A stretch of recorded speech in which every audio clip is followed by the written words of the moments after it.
어떤 말이나 뜻을 정확하게 우리가 알기 위해서는 문맥이나 상황을 제대로 파악해야 됩니다.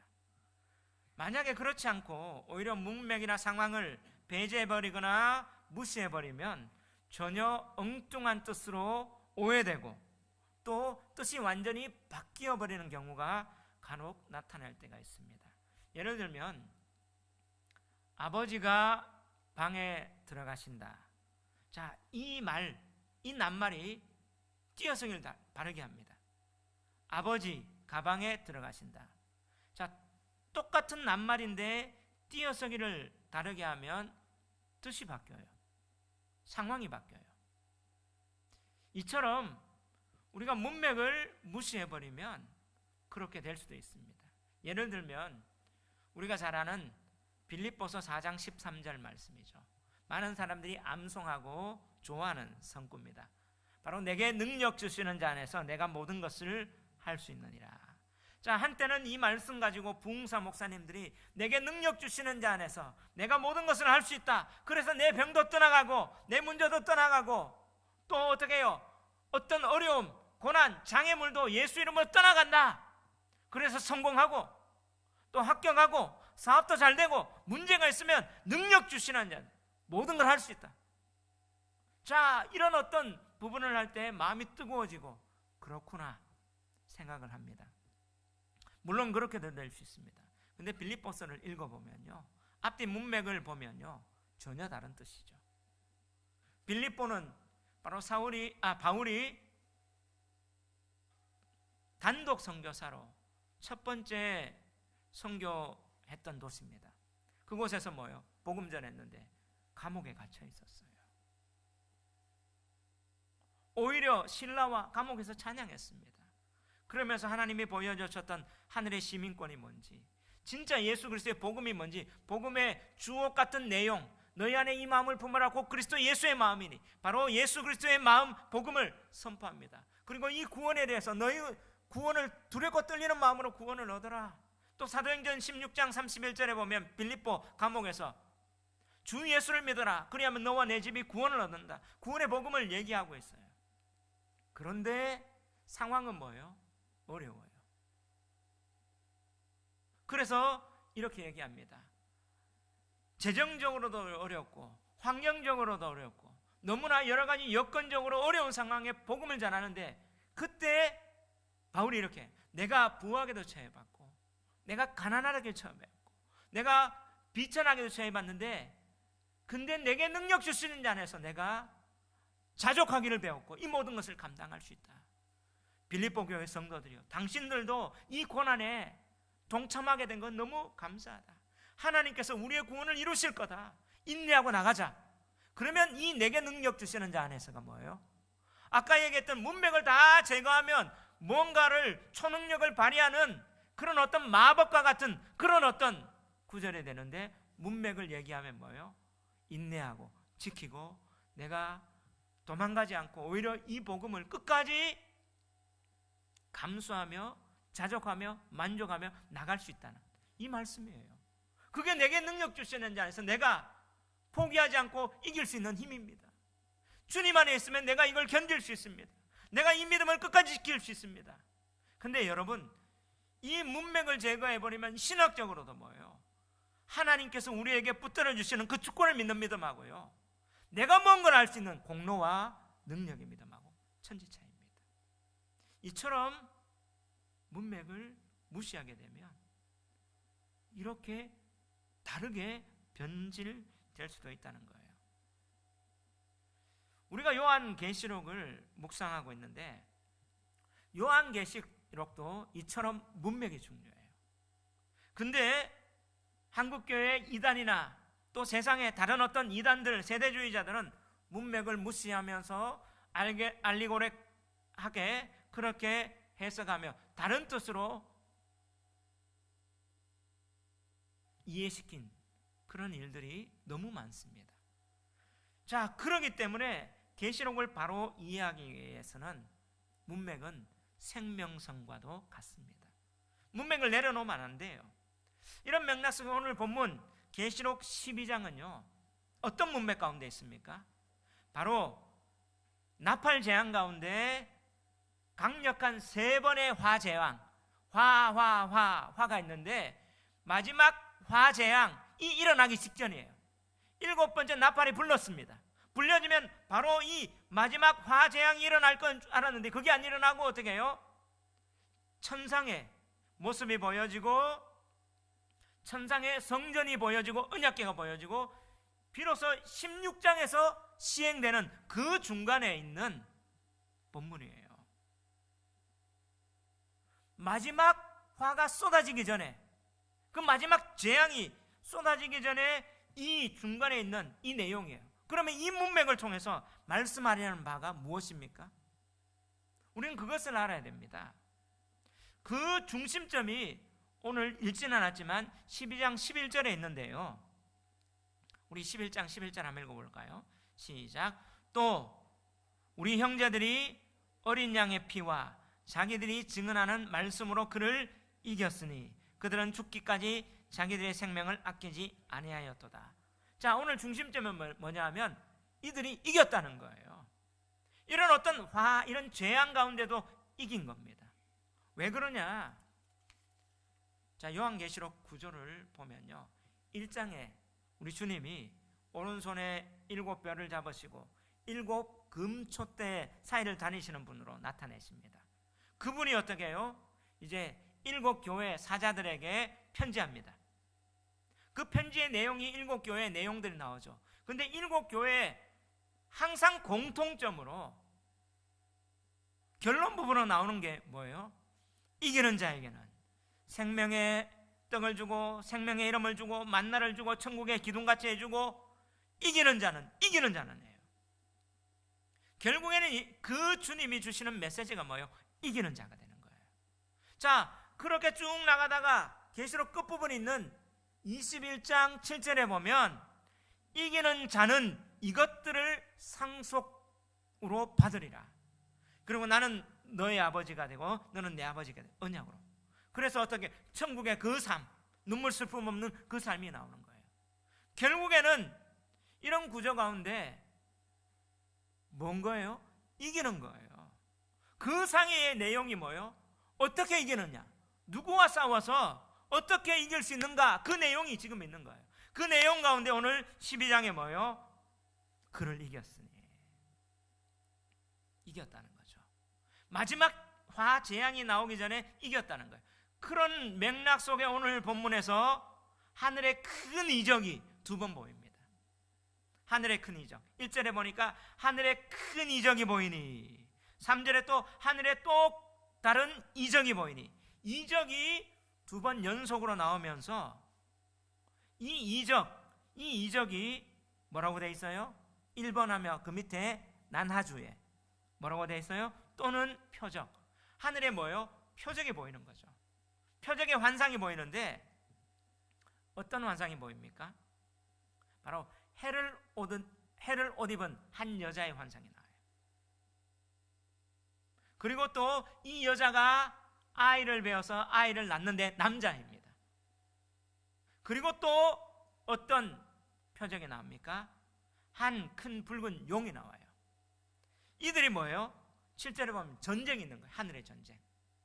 그리고 이 전쟁에서 용이 패해서 그 쫄개와 이 땅으로 왔어요.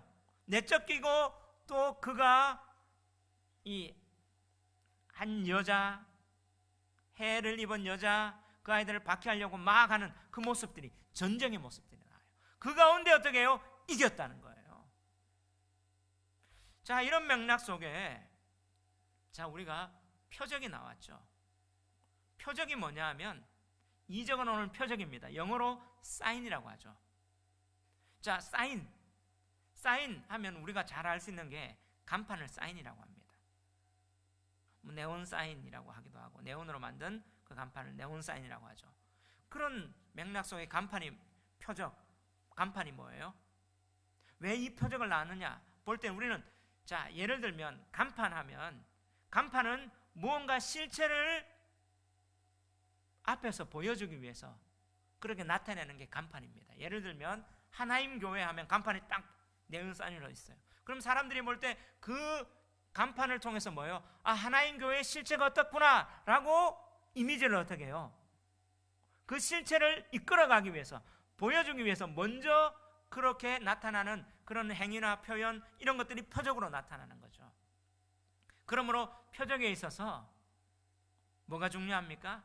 표적 자체보다 그 표적을 통해서 전달하고자 하는 실체, 본질적 의미가 중요한 거예요. 자, 어떤 사인 가운데 하나님 교회, 이 간판보다 하나님 교회의 진짜 모습, 예배드리는 모습, 그리고 어떤 섬기는 모습, 그 실체가 더 중요하잖아요. 마찬가지로 오늘 이 본문에서 표적입니다. 해를 옷 입은 여자, 아이, 그리고 용, 싸움, 이걸 통해서 뭘 나타내 주려고 하는 걸까요? 바로 이 표적은 바로 싸움의 대상인, 우리 이기게 해야 되는 그 대적의 실체가 뭐냐, 그리고 본격적으로 우리가 어떻게 이길 수 있는 구원의 그 실체, 표상이 뭐냐, 이것에 대한 정체성을 나타내 주는 거예요. 구원의 표상인 메시아, 그 메시아는 어떻게 오는가, 이걸 보여주는 거예요. 자, 이런 맥락 속에 오늘 본문이 주는 메시지 무엇인가? 두 가지입니다. 첫째, 오늘 본문이 주는 메시지 첫째, 구원의 실체인 여자의 후손, 그 메시아를 심판 가운데 보내주셔서 그를 믿음으로 이기게 하신다는 것을 보여주는 거예요. 한번 따라합시다. 오늘 메시지는 따라합시다. 구원의 실체인 여자의 후손, 그 메시아를 심판 가운데 보내주셔서 그를 믿음으로 이기게 하신다는 것을 보여줍니다. 아멘. 자, 오늘 이걸 통해서 메시아를 보여주는데, 메시아의 그 실체는 뭐예요? 여자의 후손으로 온다는. 자, 오늘 해를 옷 입은 한 여자, 아이, 용. 자, 오늘 이 배경은 어디예요? 창세기를 나타내고 있죠. 왜 그러냐 하면, 자, 이 붉은 용에 대한 해설이 나와요. 9절 한번 읽어봅시다. 시작. 큰 용이 내쫓기니 옛뱀 곧 마귀라고도 하고 사탄이라고도 하며 온 천하를 꿰는 자라. 그가 땅으로 내쫓기니 그의 사자들도 그와 함께 내쫓기니라. 지금 용이 지금 뭐라고요? 옛뱀이래요. 옛뱀이 어떤 존재입니까? 사탄의 존재로, 바로 에덴 동산에서 하와에게, 첫사람에게 찾아와서 꿰고 미혹하고 유혹하고 하나님 앞에 죄를 범하게 만들었던 그 옛뱀이에요. 지금 이건 창세기 에덴 동산을 배경으로 하고 있죠. 창세기 3장 1절에 한번 읽어봅시다. 시작. 그런데 뱀은 여호와 하나님이 지으신 들짐승 중에 가장 강교하니라. 뱀이 여자에게 물어 이르되 하나님이 참으로 너희에게 동산 모든 나무의 열매를 먹지 말라 하시더냐? 이 뱀이요, 강교한 이 뱀이 하와에게 찾아와서 하나님 말씀으로 어떻게 해요? 꿰죠, 미혹했죠, 죄를 짓도록. 그 결과 어떻게 됐어요? 죽음 가운데 있는데, 그때 하나님께서 이 인간이 벌거벗은 줄을 알고 하나님 앞에 어떻게 해요? 이제 죽게 될 때 하나님이 이때 이 범죄한 자리에 하나님이 뭐예요? 구원의 길, 구원의 방도를 열어주셨어요. 그 복음이 뭐냐? 창세기 3장 15절, 바로 학자들이 원시복음, 최초의 복음, 원복음이라 말하고 있는 3장 15절 다 같이 한번 읽어봅시다. 시작. 내가 너로 여자와 원수가 되게 하고 내 후손도 여자의 후손과 원수가 되게 하리니 여자의 후손은 내 머리를 상하게 할 것이요 너는 그의 발꿈치를 상하게 할 것이니라 하시고. 자, 이거는 뱀에게 지금 저주하면서 하나님이 구원의 길을 열어주시는 원복음이라고 할 수 있어요. 여기에서 내가가 누굽니까? 하나님이죠. 너가 누구예요? 뱀입니다. 14절에 뱀에게 지금 저주해요. 내가 뱀 너로 누구와 원수가 되게 해요? 여자가 원수가 되게 해요. 뱀하고 여자는 뭐예요? 원수입니다. 그런데 너의 후손, 누구의 후손이에요? 뱀의 후손. 그 뱀의 후손은 누구의 후손과? 여자의 후손과 원수가 되게 해요. 근데 그 여자의 후손으로 오시는 그분이, 여자의 후손이 네 머리, 뱀의 머리, 사탄의 머리를 상하게 하고 너는 그의 발꿈치를 상하게 할 것이라. 여자의 후손이 어떻게 해요? 이 범죄한 뱀을 통해서 그들에게 구원을 이룰 걸. 근데 이 뱀은 발꿈치를 상하는 것처럼 상처를 줘요. 이게 십자가의 사건을 예표하고 있습니다. 자, 여기에서 메시아는 누구로 옵니까? 여자의 후손으로 와요. 그래서 메시아는 여자의 후손으로 온다. 이게 창세기부터 계속 내려오는 이 메시지가 역사 가운데 실제적으로 여자의 후손으로 어떻게 오는가? 이게 하나님의 역사입니다. 그 여자의 후손으로 오신 분이 누굽니까? 예수, 메시아죠. 바로 해를 옷 입은 한 여자가 아이를 배었다가 아이를 낳아요. 자, 5절에 한번 읽어볼까요? 본문에 계시록 12장 5절 시작. 여자가 아들을 낳으니 이는 장차 철장으로 만국을 다스릴 남자라. 그 아이를 하나님 앞과 그 보좌 앞으로 올려가더라. 지금 이 여자가 낳은 여자의 후손, 이 아이가 누굽니까? 메시아죠. 장차 철장으로 만국을 다스릴 남자, 시편 2편에 얘기했던 그 메시아입니다. 그 메시아가 지금 구원주로 왔다는 거예요. 그 메시아를 통해서 하나님 아빠 보좌 앞으로 승천하기가 바로 그가 어떻게 해요? 승리를 준 그 승리를 통해서 얻는다는 거예요. 이런 맥락 속에 이 여자가 무엇입니까? 여자의 정체성. 그런데 오늘 12장 1절에 보니까 하늘에 큰 이적이 보이니 어떤 여자라고 돼 있어요? 해를 옷 입은 한 여자가 있는 거예요. 해를 옷 입은 한 여자가 있는데 그 발 아래는 뭐가 있어요? 달이 있고 그 머리에는 12별의 면류관이 있었더라. 그럼 이 여자가 누군가? 이게 중요한 거죠. 자, 이 여자가 이제 2절에 보니까 이 여자가 아이를 배워 해산하게 되며 아빠서 애를 쓰고 부러졌는데 이 여자가 아들을 낳았다. 바로 예수를 낳았는데, 그러니까 이 여자를 가톨릭에서는요 마리아라고 얘기해요. 이 여자는 마리아다. 그래서 6절에 보니까 그 여자가 광야로 도망하며 거기서 1260일 동안 그를 양육하기 위하여 하나님께서 예배한 곳이다. 이 1260일 3년 반이잖아요.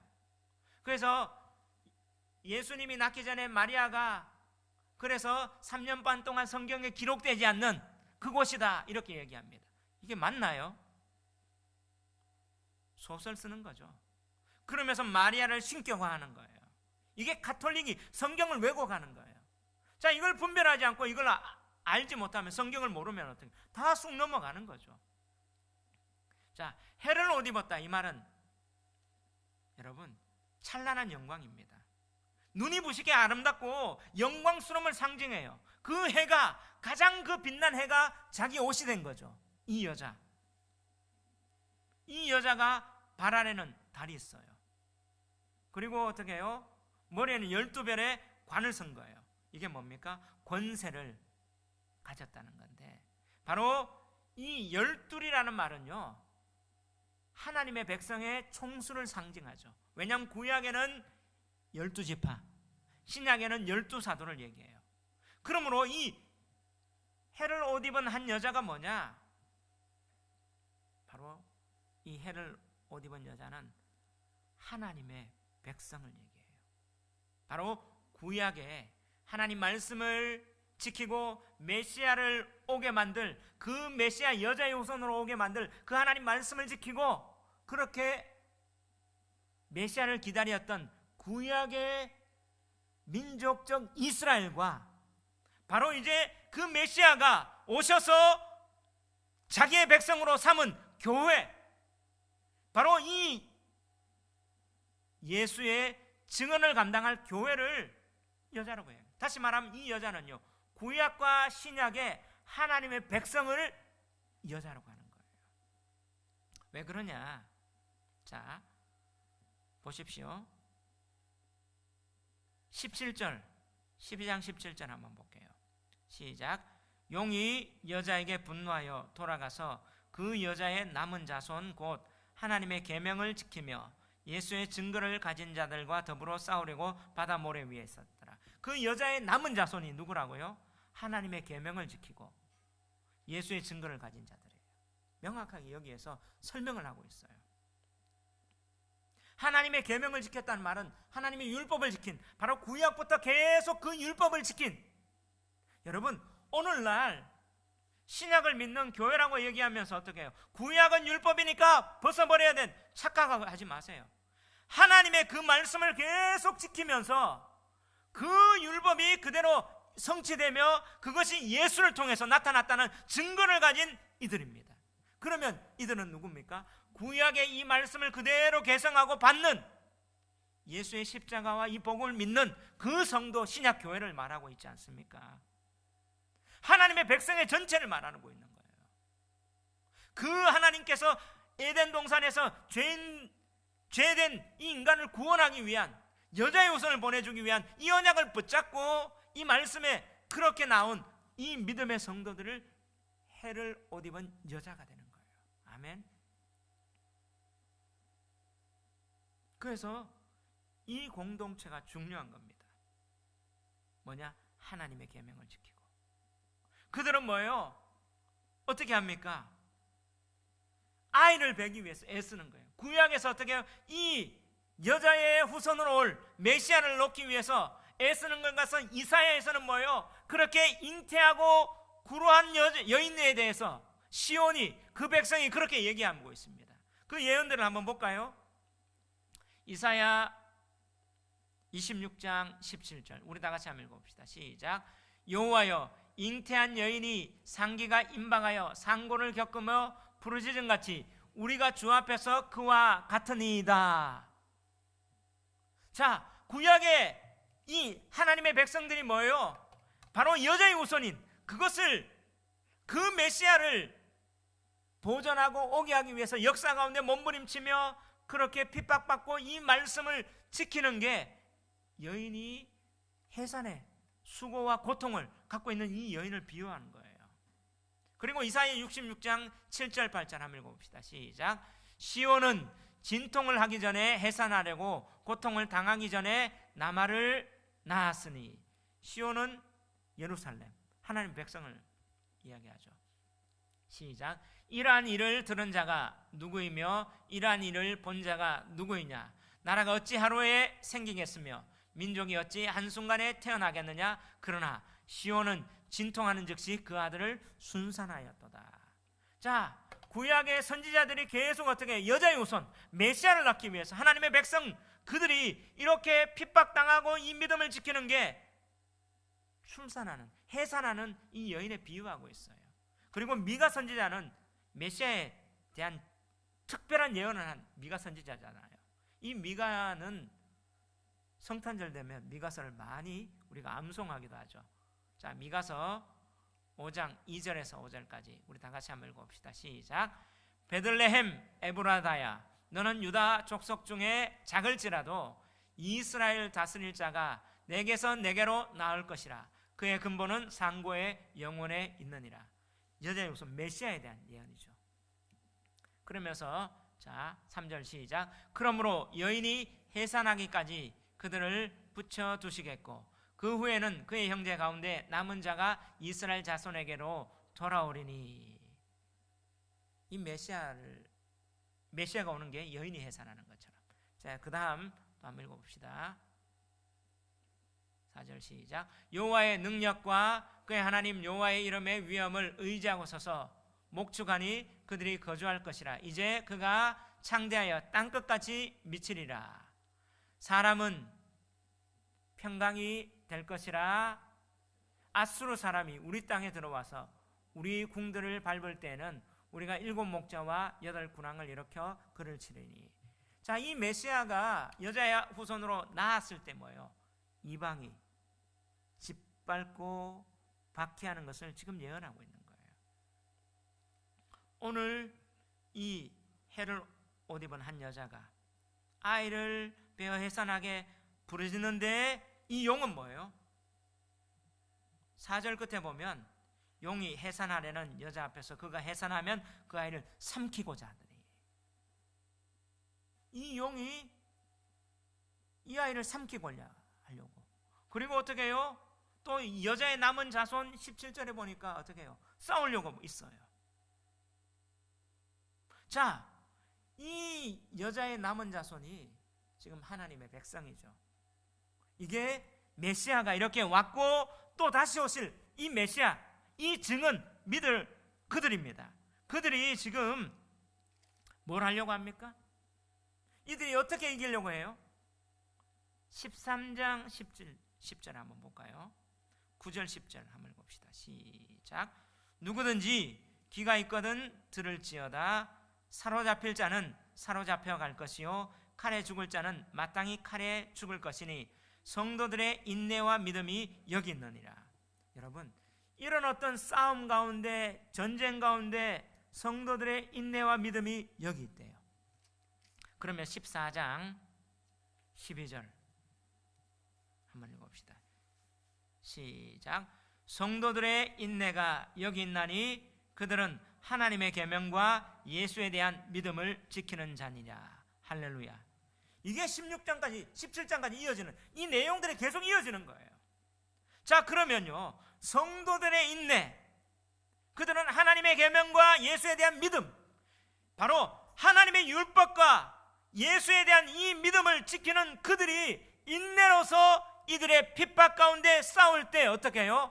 승리한다는 겁니다. 아멘. 교회가 승리한다는 거예요. 오늘 이 메시지입니다. 그럴 때 이길 수 있다는 사실이에요. 무엇을 이깁니까? 바로 이 사실을 믿는 거예요.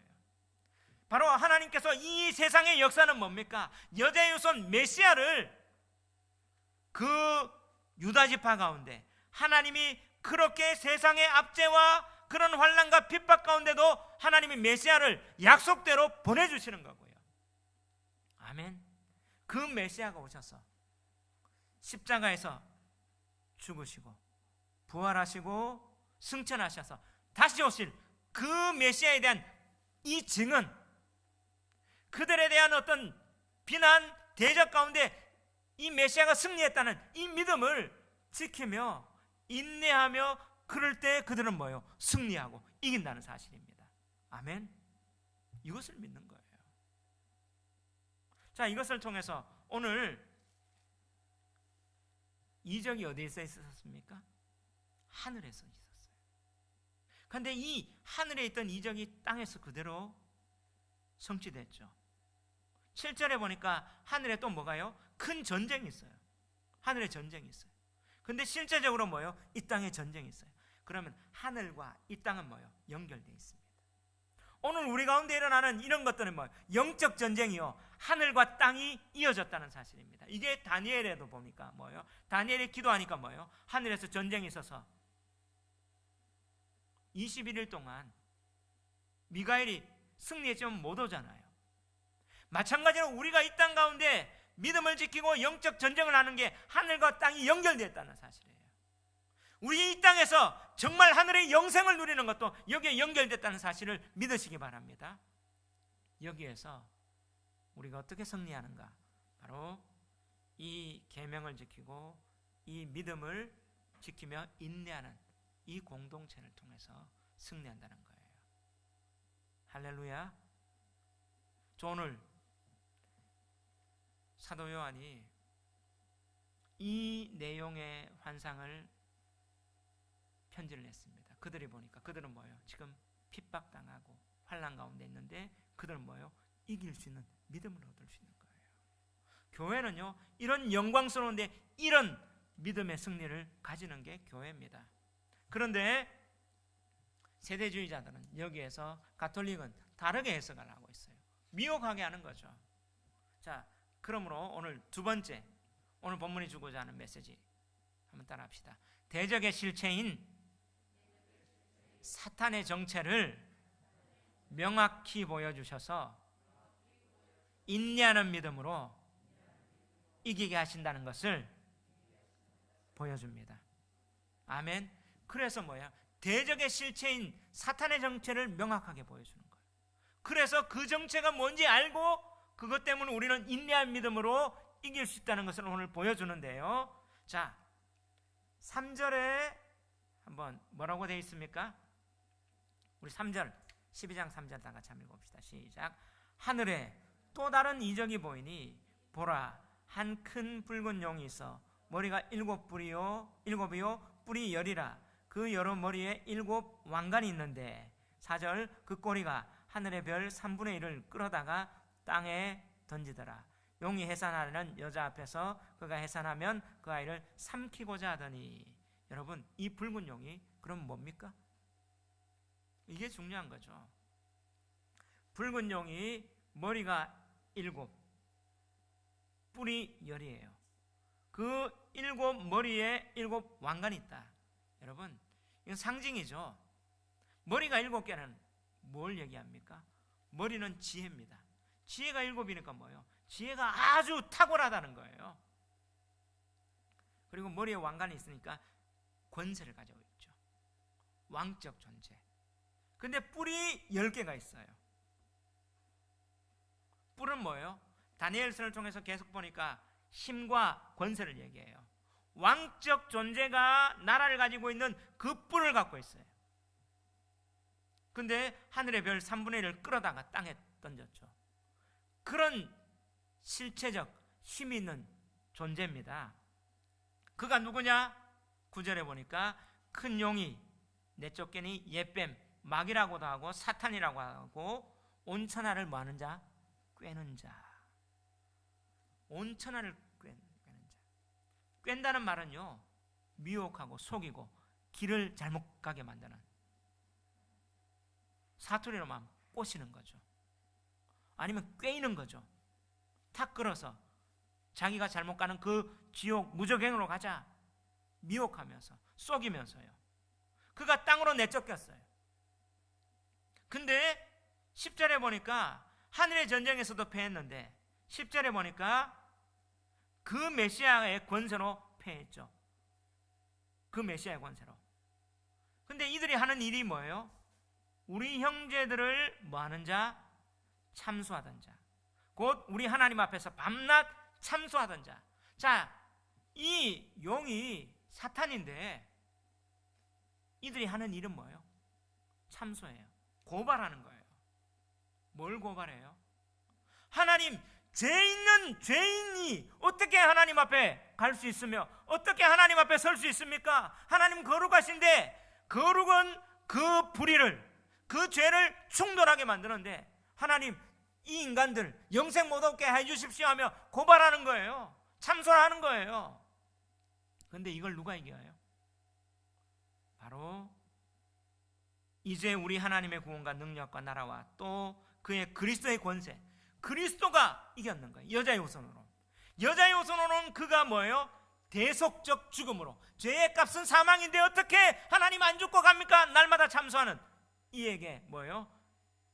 죄가 없는 그분이 십자가에서 대신 죄를 갚으시고 죽으시고 부활하셔서 용서했다. 이것을 믿으면 어떻게 해요? 승리를 했는 거예요. 이것을 통해서 참소하는 그 참소가 어떻게 해요? 깨갱된 거죠.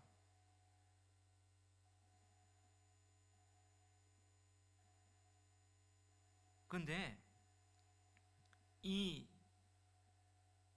사탄의 실체가 뭐냐 할 때 오늘 여기 보면 용이 나오고 13장에 보면 바다에서 13장 1절에 보면 바다에서 13장 1절 한번 읽어봅시다. 시작.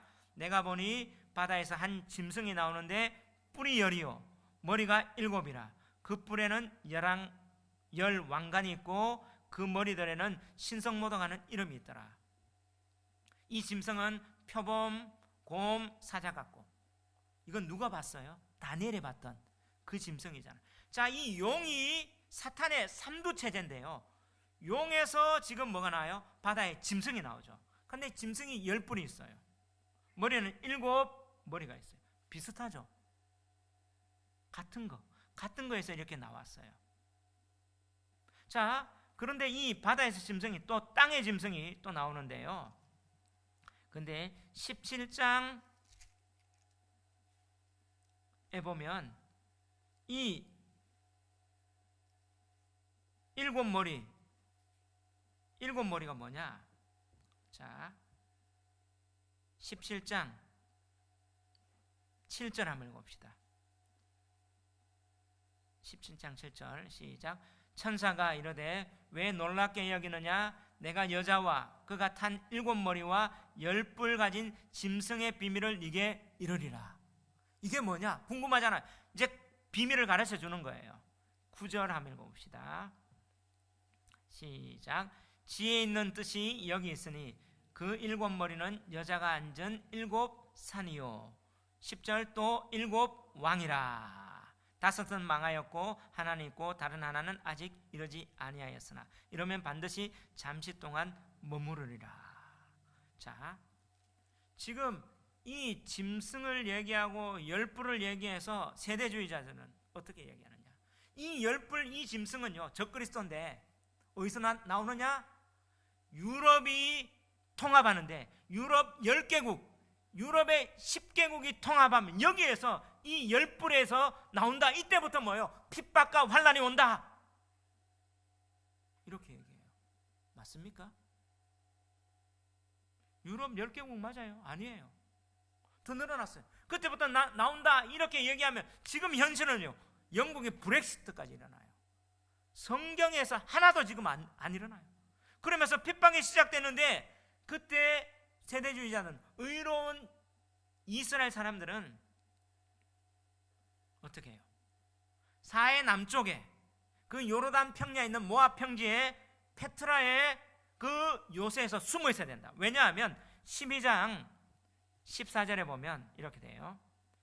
13절 14절 한번 읽어봅시다. 시작. 용이 자기가 13절 12장 13절 14절 시작. 용이 자기가 땅으로 내쫓긴 것을 보고 남자를 낳은 여자를 박해하는지라. 그 여자가 큰 독수리의 2날개를 받아 광야 자기 곳으로 날아가 거기서 그 뱀의 낯을 피하여 한때와 두때와 반때를 양육받으며 한때와 두때와 반때 3년 반 1260일 42달 같은 거예요. 그러면 어떻게 해요? 이 여자가 이렇게 받는 거니까 이 여자가 받으니까 이 10뿔이 공격할 때 유럽이 통합이 돼가지고 10개국이 되면 이때부터 핍박이 오는데 그 이스라엘에 핍박되면 이들이 광야로 가야 되니까 저 사해남단에 요단강 그 요단강 그 앞에 모압 평지 있는데 페트라 제가 가봤죠. 그 요새에 가야 되는데 거기 가기 위해서 어떻게 해요? 저장할 수 있는 캔 음료, 캔 음식 다 준비하고 독수리가 날개를 받아 가니까 독수리는 뭘 상징하느냐? 미국의 국기 보십시오. 미국의 국기가 뭐예요? 독수리잖아요. 그래서 미국의 어떤 항공기가 그들을 쫙 보낼 거다. 이렇게 얘기하다 보니까 사람들은 뭐예요? 우와! 그때 막 흔들리고 있었어요. 지혜를 알아야 되죠. 지금 이 용은 사탄이에요. 사탄이 이 땅 가운데 적그리스도의 모습으로 나타나는데 어떻게 나타나느냐? 자, 7머리는 7 뭐라고 해요? 산이라고 했죠.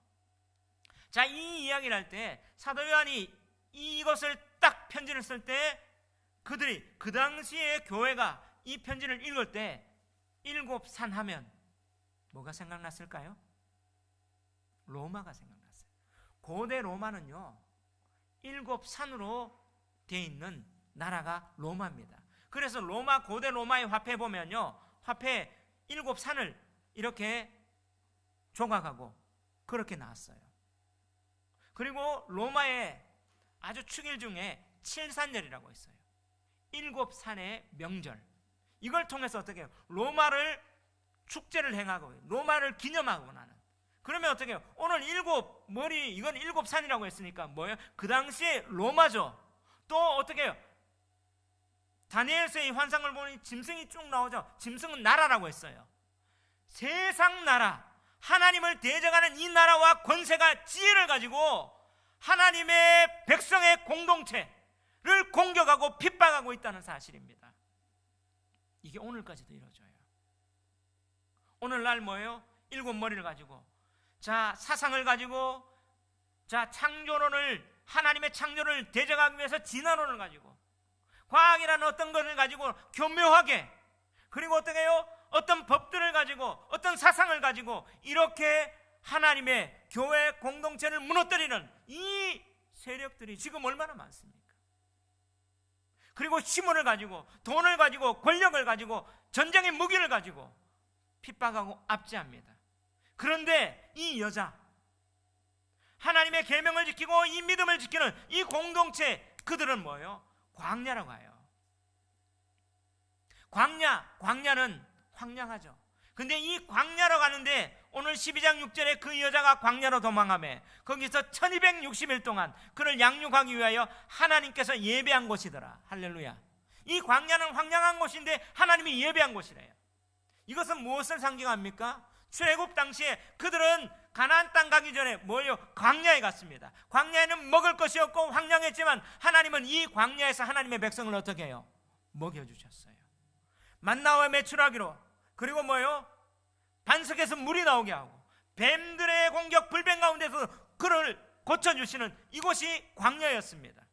그렇다면 오늘 이 교회 공동체가 이런 세상의 공격 가운데 광야같이 하나님께서 먹을 것을 하나님 공급해 주시고 하나님께서 그들에게 안 되면 막아주시는, 오늘날 세상은요 하나님의 교회를 공격합니다. 하나님 교회가 서지 못하도록 어떻게 해요? 압제하고 박해하고 재정적으로 환경적으로 핍박을 합니다. 역사를 보십시오. 그럼에도 불구하고 하나님은 어떻게든지 교회를 책임져 주셨어요. 할렐루야. 만나와 메추라기를 보내주셔서 먹이시고, 불뱀 가운데 하나님은 고쳐주시고 물을 내주시고 하나님 인도해 주시는 거예요.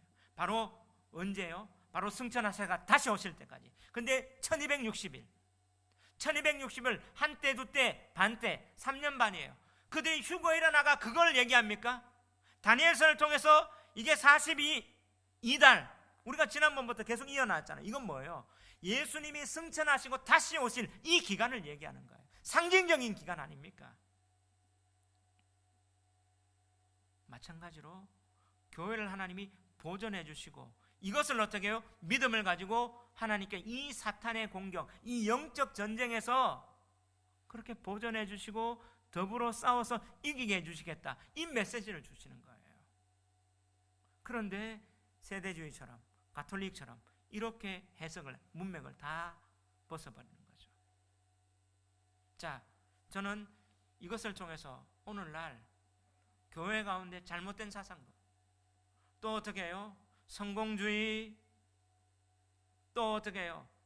긍정적인 마인드, 번영신학들이 내게 능력 주시는 자 안에서 모든 것을 할 수 있다, 모든 것을 예수님으로 떠나가고 승리하고, 아니요.